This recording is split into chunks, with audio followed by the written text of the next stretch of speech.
avec les habitants. Je sais également que dès ton arrivée à la tête du Conseil général, tu as été un précurseur. Par exemple, tu as créé un contrat spécifique pour les jeunes ne disposant pas de ressources, le contrat de soutien à l'autonomie des jeunes. Cela constituait l'une des premières mesures sociales, imitées d'ailleurs dans nombre de départements et maintenant dans nombre de régions. La jeunesse, en effet, est une priorité. Jamais notre pays n'a connu une telle vague de chômage chez les jeunes. Et nous devons engager sur tous les territoires un contrat de confiance et demander aux entreprises qu'elles se mobilisent pour tendre la main aux jeunes, notamment toutes les entreprises qui reçoivent des fonds publics.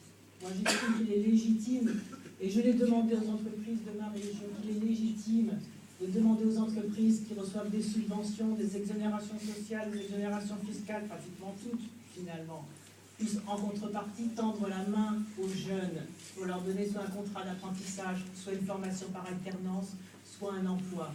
Il y a aussi le développement du service civique qui permet aux jeunes de donner une activité. Il y aurait beaucoup de choses à dire. Je note par exemple combien l'équipe départementale a entamé un bras de fer et s'est mobilisée pour obtenir de l'État la compensation des sommes engagées par les collectivités locales à la place de l'État lors de la terrible tempête Cynthia, dans laquelle tu t'es fortement engagé.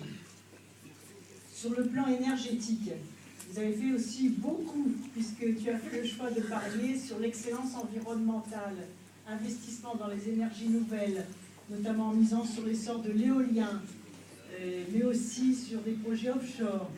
Et donc, il y a là un chemin que tu as ouvert et qui, j'en suis sûre, va monter en puissance.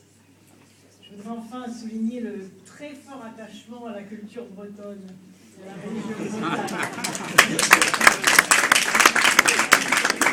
Même si tu es né en Poitou-Charentes. Et même en Charente-Maritime. Donc n'oublie pas tes origines.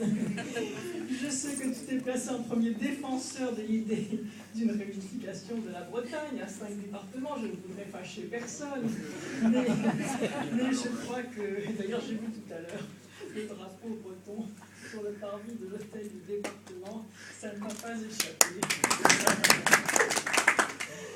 Bref, cet engagement humain et chaleureux qui fait que nous sommes des amis de longue date est souligné aujourd'hui par cette convergence avec ce thème de la fraternité, mais aussi le thème que nous évoquerons tout à l'heure et qui, je le disais à l'instant, est un des défis essentiels que la société française doit relever dans les années qui viennent par rapport à ses anciens.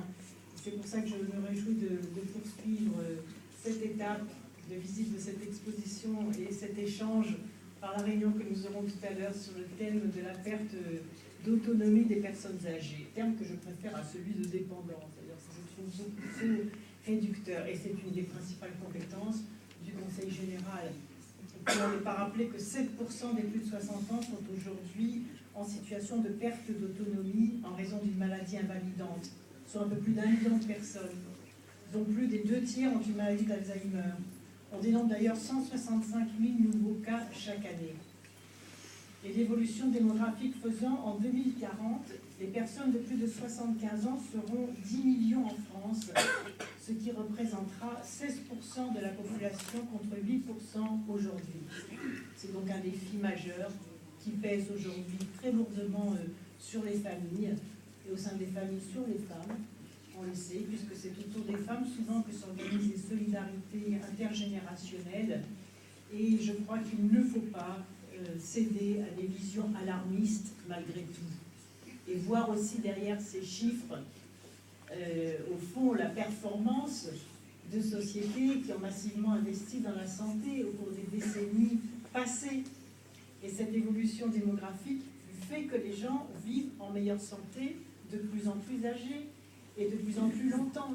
Il ne faut donc pas confondre seniors et personnes en perte d'autonomie. J'ai d'ailleurs été un peu étonnée que dans les dernières décisions gouvernementales, je ne sais pas ce que tu en penses, Jean-Marc, que la barrière des seniors était fixée à 45 ans. Parce qu'aujourd'hui, je ne sais pas si vous voyez d'ailleurs le message négatif donné en direction des entreprises.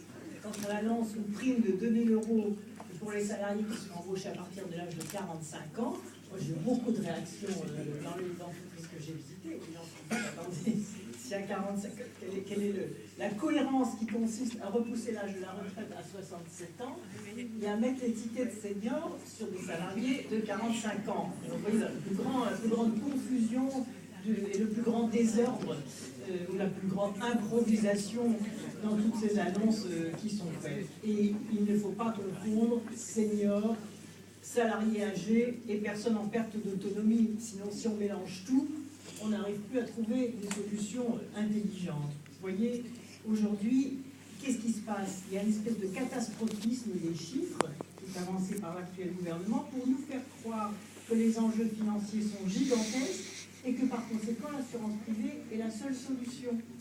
Et ça n'est pas acceptable. Et donc, il faut se mettre ensemble pour travailler intelligemment à des solutions durables et des solutions justes. D'ailleurs, aujourd'hui, au moment où je vous parle, je voyais les unes tomber sur les fils des alertes. Jamais les résultats des entreprises du CAC 40 ont été aussi florissants. Vous avez entendu ce matin ces différentes annonces. Donc il y a bien quand même de l'argent qui arrive sur notre pays, de l'argent qui circule. Et donc l'essentiel, c'est de savoir comment cet argent qui circule est mieux utilisé. Comment est-ce que les revenus du capital contribuent davantage à ce réseau de tissus des sécurités sociales au sens large, davantage que les revenus du travail. Et moi, je crois que des solutions, même si elles sont difficiles, bien évidemment,